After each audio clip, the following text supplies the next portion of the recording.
че на 23 или ще издържа на общинска сесия в община вкарал до една записка. Кмета на населеното място на село Бистра Сезгин Иван Али на минимална заплата и съветниците са питали от БСП Силвия и Калуян каква е причината. Те са казали, че е ново избран и трябва да почне на минималната. Тъй като аз съм ново избран и в Чуковица кмета е ново избран. Ама тук според мен има политическо разделение. Аз съм от БСП-то спечелих в село Бистра, а в Чуковец е от ДПС-то. Защото ГЕРБ и ДПС в община Албатар са коалиционни партньори. Каква е била заплатата на предишния кмет? 1800 лева. В какво състояние завари кметство Бистра? Кметство Бистра състоянието е добро.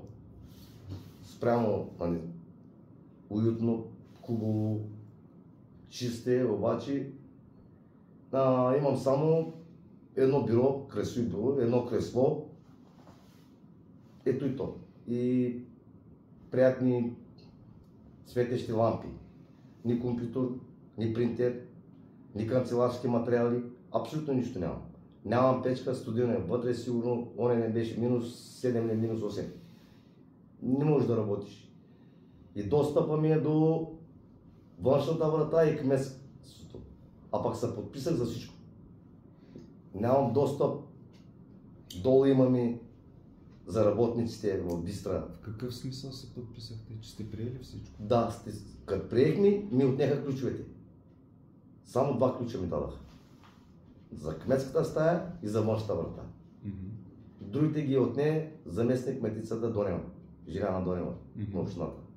Ми отнеха всички ключове и нямам достъп.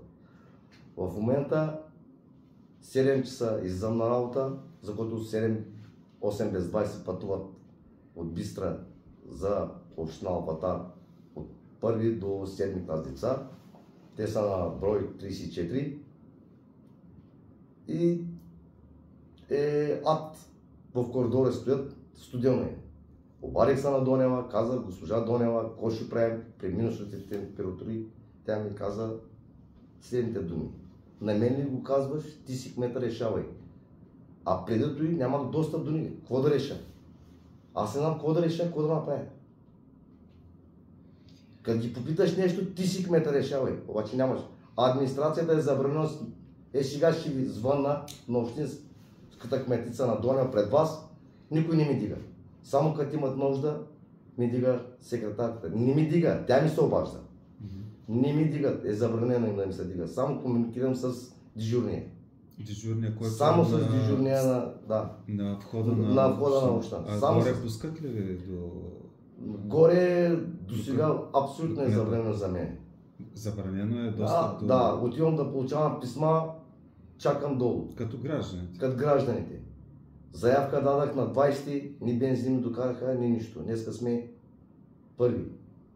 Имах паднали дървета със собствени средства, си купих бензин, със собствената машинка, отрязахме клоните, всичко.